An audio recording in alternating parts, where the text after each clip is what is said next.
कंझावला कांड ये निर्भया कांड से कम नहीं है। निर्भया कांड से कम नहीं है, बता रहा हूं कैसे कम नहीं है। कैसे? ये दलाल जो है ना, कौन है दलाल? दलाल में चाहे वो भारतीय जनता पार्टी का नेता हो जो जनता का दलाली कर रहा है, चाहे वो भारतीय जनता पार्टी जो मीडिया हो, कुछ लोग किसका सेवा कर रहे हैं? अपना सेवा कर रहे हैं। देश का, देश क्या होता है? देश का सेवा क्या होता है बॉस? देश का सेवा होता है समता की बात करो, देश का सेवा होता है समानता की बात करो, देश का सेवा होता है धर्मनिरपेक्षता की बात करो। और बेटी को भी आपने धर्म और जाति में बांट दिया। अब सुनिए कंझावला वाला कांड क्या था। आपने तो पल्ला झाड़ लिया कि एकमात्र हत्या है। हत्या ही तो है। हत्या, अच्छा हत्या है। आपका और मेरा कभी न कभी तो ऐसा इंसिडेंट या एक्सीडेंट हुआ होगा। अच्छा ये बताइए, आपके पुलिस के तर्ज पे पुलिस का बयान आज 8 दिन हो गया, 31 से लेकर आज तक, और 8 दिन पुलिस का बयान अलग अलग है और जो विक्टिम है वो अपना बयान रख रहे हैं कि मेरी बेटी के साथ क्या हुआ। अरे उसकी दोस्त बोल रही है वो ड्रिंक की हुई थी। अरे सुनिए, अच्छा आप तो कह रहे थे प्रधानमंत्री मोदी जी जब बेटी बचाओ बेटी पढ़ाओ अभियान का जब रैली कर रहे थे, संबोधन कर रहे थे हरियाणा के अंदर, तो उन्होंने ये कहा था किसी माता पिता को बेटी से पहले बेटा से पूछना चाहिए कि तुम गलत काम करके तो नहीं आओ। और आज बेटी पे सवाल उठाते हो ना, तो किस बराबरी की बात करते हो यार? आप तो लैंगिक समानता की बात करते हो, आज लैंगिक असमानता बढ़ाने का काम करते हो। वही मनोज तिवारी, कपिल मिश्रा प्राइवेट जेट लेकर झारखंड तक पहुंच जाते हैं। हैं? उनको हिंदू मुसलमान का तर्ज दे दिया। वही उत्तराखंड में अंकिता भंडारी के साथ हुआ और बीजेपी के नेता लिप्त है उसमें, और एक सवाल और एक न्याय की बात नहीं हुई और कुछ नहीं हुआ उसमें। और यही इसमें कर लिपा तो भी कर रहे हो आप काम। आप बताइए, गाड़ी के अंदर फंस गई वो बहन है, तो गाड़ी के अंदर अगर मेरा कपड़ा भी अगर फंस जाएगा ना, तो ज़्यादा से ज़्यादा 100 मीटर 200 मीटर 500 मीटर जाऊंगा। 13 किलोमीटर जाने का मतलब सुन। और जहाँ पे लाश मिली है ना, उस बहन की बेटी पे, जो बहन थी और देश की बेटी थी, उस बदन पे एक कपड़ा भी नहीं था। और आप कहते हो कपड़ा फंस गया, तो उसमें फंस गई थी। और जब वो जिस कंडीशन में मिली ना, पूरा देश आज शोक में डूबा हुआ है। पता क्यों? अरे सुनिए, पूरी बात सुन लीजिए, शोक में कैसे डूबा हुआ है। उसकी शरीर की हालत ना, पूरी ऑर्गन खत्म हो गई थी। और ऑर्गन खत्म हो गई थी जब इसका पोस्टमार्टम रिपोर्ट सही नहीं आया ना, तो पता डॉक्टर के जो समूह है ना, उन्होंने भी सवाल उठाया कि ऑर्गन की भी जांच हो। अच्छा। कि इनके साथ कोई अनहोनी तो नहीं हुआ है। और मुझे संदेह तो होता है। 10-15 दिन की दोस्ती,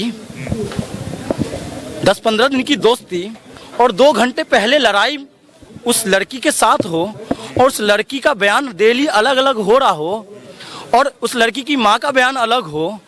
और वो लड़की 2020 में पता किस कांड में फंसी हुई थी? किस कांड में? ड्रग्स के मामले में आगरा के जेल में गई थी, और बचाने वाला भारतीय जनता पार्टी का नेता था। इसकी जांच क्यों नहीं हो रही है? वो लड़की भारतीय जनता पार्टी के नेता के द्वारा छुड़ाई गई थी आगरा के रेलवे पोस्ट से। इसकी जांच क्यों नहीं?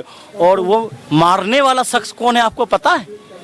कौन है? वही भारतीय जनता पार्टी का एक और नेता। कौन? नाम बताइए। मनोज मित्तल, देश का गद्दार। अरे बीजेपी देशभक्त पार्टी है। आपके कहने से देशभक्त पार्टी है?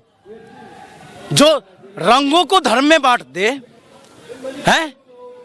जो प्रकृति को धर्म में बांट दे, जो लोगों को धर्म में बांट दे, अगर उससे भी बात ना बने ना, तो क्षेत्र में बांट दे। हिंदुओं को सुरक्षा दे रही है बीजेपी। का मतलब क्या है?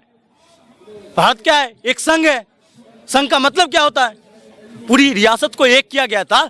ये हिंदू मुसलमान के लिए नहीं किया गया था, जाति के लिए नहीं किया गया था, क्षेत्र के लिए नहीं किया गया था। संघ का प्रधान एक होगा। और आप संघ का प्रधान अगर बंटवारे की बात करता है, तो कभी देश का प्रधान नहीं हो सकता, वो देश का गद्दार होगा। और आप कह रहे हो ना, सुनिए, बेटी की बात कर रहे हो, बेटी की हालात पे बात कीजिए। आपने पता कैसा बताया? बीजेपी का नाम क्या है पता आपको? क्या है? क्या है आप बताइए। भारतीय जनता पार्टी। आपके कहने से भारतीय जनता पार्टी होगा बलात्कारी जनता पार्टी। ये आप गलत बोल रहे हैं। मैं बता रहा हूँ, मुझे दर्द होता है इस बात को बताने की, इसलिए बता रहा हूँ ना। काउंट कराना एक एक राज्य दर भारतीय जनता पार्टी के नेताओं की हकीकत बयान करूंगा ना, तो हर नेता अपने आप में एक बलात्कारी और उसको अपने सदन में बिठा रखा है ना, तो मैं तो उच्चतम न्यायालय से कहता हूँ। महिला आयोग में भी अपने, अरे महिला आयोग को तो इस बात से डर होता है। किस बात से? के अंदर गोपाल इटालिया के बयान से, जब 5 साल 6 साल पहले बयान था, उससे तो उनको ठेस पहुंच जाती है महिला आयोग को। लेकिन महिला आयोग को बेटी की स्थिति क्या है, हालात क्या है, उस पर एक बयान नहीं आता है। बयान आता है जब झारखंड में कांड होता है, बयान आता है जब राजस्थान में कोई अनहोनी हो जाए। अरे भैया, महिला आयोग क्या है? महिलाओं के सशक्तिकरण के लिए है ना। है महिला आयोग तो एक निष्पक्ष आयोग है ना। महिला आयोग महिलाओं की सुरक्षा के लिए बनाया गया है ना।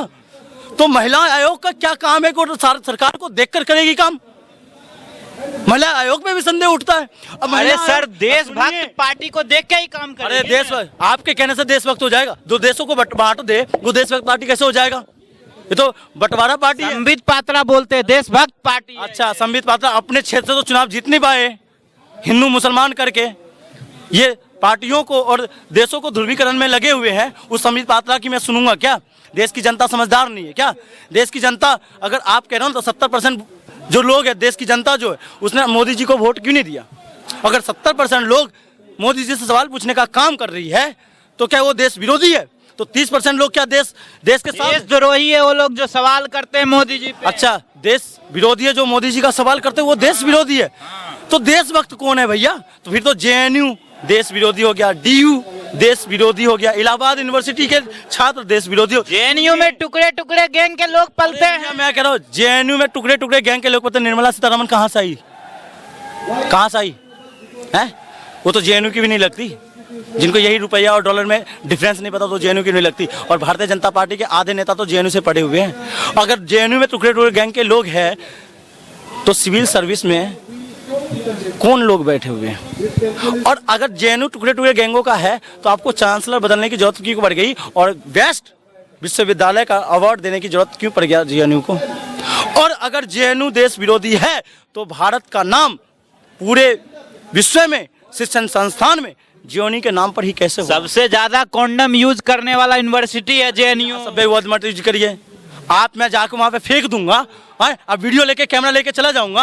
अरे भैया, कॉलेज को सर्वे हुआ था। सर्वे क्या हुआ? अरे कौन से मीडिया के द्वारा सर्वे हुआ था? Main stream media. अच्छा, मेन स्ट्रीम मीडिया कौन होता? मानवाधिकार कौन है? मानवाधिकार भी तो अपना रिपोर्ट देगा। आपके कहने से मान लूंगा कि वहां है। मैं भी जाता हूँ। कल यहाँ आज क्या हो रहा देश में पता है? मस्जिद के ऊपर भगवा लहरा दो, हैं लोग वही लहराएंगे, हैं जाके मंदिर। हिंदू राष्ट्र से दिक्कत है क्या? मंदिर के अंदर बीफ डाल दो, लोग वही डालेंगे। सुनिए, मंदिर के अंदर बीफ वही डालेंगे। आपको कह देंगे देखो क्या हो गया हकीकत। हिंदू मुसलमान कॉलेजों को बदनाम कर दो। अरे भैया, पढ़ने वाले छात्रों को बहुत कम के कम रहम करो। हम जैसे छात्रों पे, हम जैसे युवाओं पे कम से कम तो रहम करो। हम तो देश की हकीकत जानना चाह रहे। आपने जो वादा किया है, मैंने क्या कहा कंझावला वाला मैटर पर? हमने क्या कहा? मैंने कहा आपने तो बेटी सुरक्षा की बात कही थी, तो मैं बेटी सुरक्षा की बात ही तो कहना चाह रहा हूँ। मैं तो मांगना चाह रहा हूँ कि बेटी सुरक्षित आखिर कहाँ है? मुझे भी वो राज्य बताइए। वो सबके सरकार में थोड़ा बहुत होता है। सबके सरकार से क्या लेना देना है? हमने तो भारतीय जनता पार्टी को चुना है ना। सवाल तो हम भारतीय जनता पार्टी से करेंगे ना। मुझे और सरकारों से क्या लेना देना है? कांग्रेस की सरकार में भी होती थी। अरे कांग्रेस की सरकार में तो कांग्रेस की सरकार को जनता ने उखाड़ फेंका या नहीं फेंका? उखाड़ फेंका या नहीं फेंका? धीरे धीरे ठीक हो जाएगी। अरे धीरे धीरे क्या 50 साल में ठीक होगी? 24 में लाइए फिर से। 5 साल क्या होता है? जनता 5 साल के लिए चुनती है या तानाशाही की तरह आजीवन सुनती है? लोग 52 साल कांग्रेस को दिए थे ना, इसको कम से कम 20 साल भी तो दीजिए। अरे भैया, आपके कहने से 50 साल कांग्रेस रही है, हैं? आंदोलन 1975 में ऐसे ही हुआ था, हैं? सरकार बीच में बदली, अटल बिहारी वाजपेयी कहीं आसमान से आ गए थे, टपक गए थे, हैं? आपके कहने से पता मोरारजी देसाई कहीं और से आ गए थे क्या, हैं? चौधरी चरण सिंह कहीं और से टपक गए थे क्या? आपके कहने पे आंदोलन देश के अंदर नहीं उभरा था क्या, हैं? आप कह रहे हो कि कांग्रेस रही, कांग्रेस रही, कांग्रेस रही। भैया, कांग्रेस रही थी तो आंदोलन कैसे जीवित था, है? आप गलत अनाप शनाप बातें मत कीजिए। हाँ, ओवरऑल लेके चल रहे हैं तो देश की जनता ने बीच बीच में क्या किया? उन पर अपना भरोसा जताया। आज देश की जनता ने भारतीय जनता पार्टी पे अपना भरोसा जताया। लेकिन भारतीय जनता पार्टी जिस मुद्दे को लेकर आई थी, अगर उस मुद्दे पर सवाल उठा रहा है कोई युवा या देश की जनता, तो आप उसको कम से कम देश विरोधी तो मत कहो। इतना तो कम से कम रहम करो, इतना तो संवेदना कम से कम होनी चाहिए। हिंदुओं को तो सुरक्षा दे रही है, राम मंदिर बनवा दिया, अब क्या चाहिए? मैं हिंदू नहीं हूँ, हैं? मैं हिंदू नहीं हूँ, मैं हिंदू हूँ। अच्छा ये बताइए, भूख से बड़ा कोई मजहब होता है क्या? रोटी से बड़ा? अनाज भी दे रही है, 80 करोड़ लोगों को फ्री अनाज। अरे आपने तो कहा था विश्व गुरु बनाऊंगा देश को। धीरे धीरे बनेगा ना। धीरे धीरे कैसे? आपने पहले तो 50 करोड़ भी लोगों को अनाज नहीं मिलता था, तो आप कह रहे हो देश गरीब है। आज आप 80 करोड़ लोगों को अनाज दे रहे हैं। एक तरफ कह रहे हो कि मैं देश को क्या कर रहा हूँ, सेल्फ डिपेंड कर रहा हूँ, दूसरी तरफ तो आप डिपेंडेंट बना रहे हो। 80 करोड़ लोगों को देने का मतलब सर, आपने तो कहा 80 करोड़ लोग देश के अंदर बेरोजगार है, देश के अंदर गरीबी रेखा के नीचे है।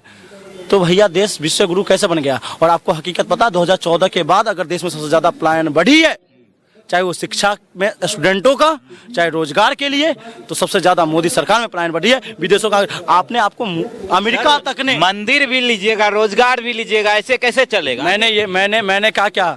मैंने कहा बात होनी चाहिए रोजगार पे, बात होनी चाहिए शिक्षा पे, बात होनी चाहिए स्वास्थ्य पे, बात होनी चाहिए शिक्षण संस्थान पे। बात मंदिर और मस्जिद पे क्यों ले जा रहा? वो आस्था को वास्तविकता से मत जोड़िए। आस्था हमारा मंदिर से भी तो रोजगार मिलता है, पंडित बैठते हैं वहाँ, फूल माला प्रसाद बिकता है। आप फिर ले आए ना, जातिवाद ले आए ना। मंदिरों को जाति से क्या? मंदिर एक जाति के लोगों के लिए? सुनिए, मंदिर एक जाति के लोगों के लिए है? मंदिर एक जाति के लोगों के लिए? रोजगार तो मिल रहा है ना। सुनिए, मंदिर का मतलब क्या होता है?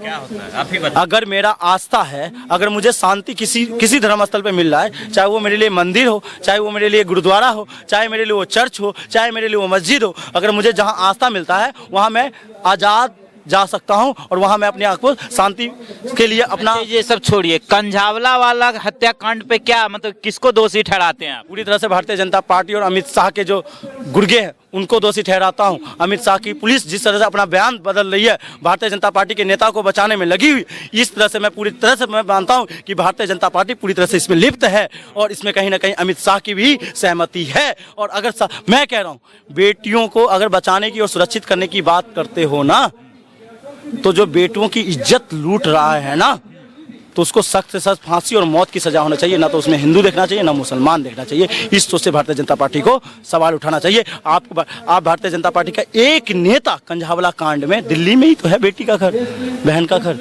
एक नेता नहीं गया उनके घर कि आखिरकार घर की स्थिति क्या है। जिस पठान के नाम पर जिसका विरोध कर रहे थे ना, उस शाहरुख खान ने सहयोग दे रहे हैं, धनराशि दे रहे हैं और संवेदना व्यक्त कर रहे हैं। तो मैं देशभक्त किसको मानूं? आप खुद सोचिएगा, मैं नहीं ज़्यादा बोलूँगा।